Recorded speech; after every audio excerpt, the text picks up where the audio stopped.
पुण्यातील चाकण औद्योगिक वसाहतीतील रस्त्यांची दुरवस्था, वाहतूक कोंडी आणि पायाभूत सुविधांच्या प्रश्नांवरून उद्योजकांमध्ये नाराजी वाढली आहे।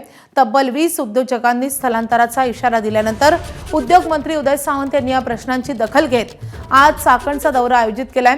दुपारी 4 वाजता उदय सामंत यांची उद्योजक आणि औद्योगिक संघटनांच्या पदाधिकाऱ्यांसोबत बैठक होईल।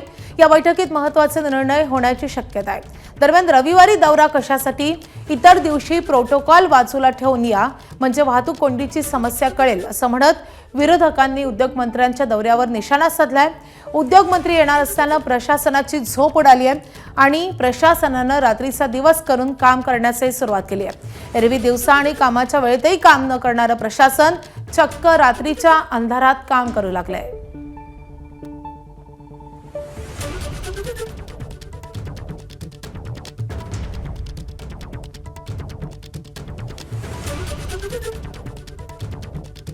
चाकणच्या दुरवस्थेवरून विरोधकांनी दौरे केल्यानंतर आता उद्योग मंत्री उदय सामंत चाकणचा दौरा करतात। उद्योजकांच्या समस्या ते जाणून घेणार आहेत। मात्र तत्पूर्वी आता प्रशासनाला जाग आलेली आहे। काल रात्री ठिकठिकाणी रस्त्यांवरचे खड्डे बुजवण्याचं काम अचानकपणे सुरू झालेलं आहे। मात्र उद्योग मंत्र्यांचा दौरा लागल्यानंतरच प्रशासनाला जाग आली का असा सवाल या निमित्तानं उपस्थित केला जातोय। कालच आदित्य ठाकरेंनी चाकणचा दौरा केला होता। त्याआधी रोहित पवारांनी देखील चाकणचा दौरा करून या समस्या जाणून घेतलेल्या होत्या। शरद पवार, सुप्रिया सुळे यांनी देखील या प्रश्नावरून संताप व्यक्त केलेला होता। हा प्रश्न मांडलेला होता, त्याला मुख्यमंत्र्यांनी देखील उत्तर देत चाकणच्या या समस्यांबाबत जिल्हाधिकाऱ्यांच्या अध्यक्षतेखाली एक समिती स्थापन केलेली होती। त्यामुळे सध्या चाकणच्या मुद्द्यावरून राजकारण चांगलं तापलेलं असताना आज उदय सामंत चाकणच्या दौऱ्यावर आहेत।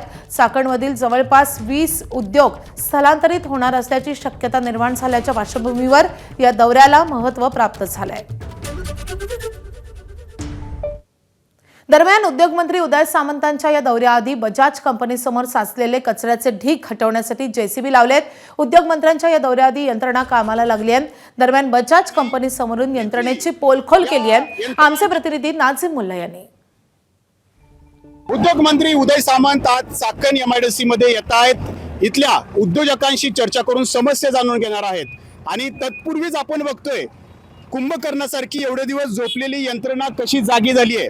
ही बजाज कंपनी आहे आणि बजाज कंपनी समोर हा कचऱ्याचा ढिगारा जो आहे तोच नेहमी या उद्योजकांना लाजिरवाणा वाटतो, त्यांची शर्मेनं मान खाली घालणारा असतो। कारण परदेशातले बरेच क्लायंट इथं येत असतात आणि जेव्हा ते हे विचारतात की हीच का चाकण एमआयडीसी आणि हे त्यांच्या जेव्हा प्रश्न त्यांच्या समोर येतो त्यावेळेला त्यांची मान शर्मेनं खाली जाते। आता आपण बघतोय इथं जेसीबी लावलेला आहे आणि हा कचरा हटवण्यासाठीचे प्रयत्न या ठिकाणी केले जात आहेत। पुढच्या काही मिनिटांमध्ये, काही तासांमध्ये आता उद्योगमंत्री याच एमआयडीसी मध्ये येणार आहेत। इथंच येऊन ते पाहणी करणार आहेत आणि तत्पूर्वीच हा जेसीबी इथं आलेला आहे आणि हा सगळा कचरा हटवण्याचे प्रयत्न त्यांच्याकडून केले जात आहेत। मग प्रश्न हाच उपस्थित होतो, एवढ्या दिवस कुंभकर्णासारखे झोपलेली ही यंत्रणा जेव्हा इथले उद्योजक, ग्रामस्थ प्रश्न उपस्थित करतात त्यावेळेला या समस्या का मिटवत नाहीत।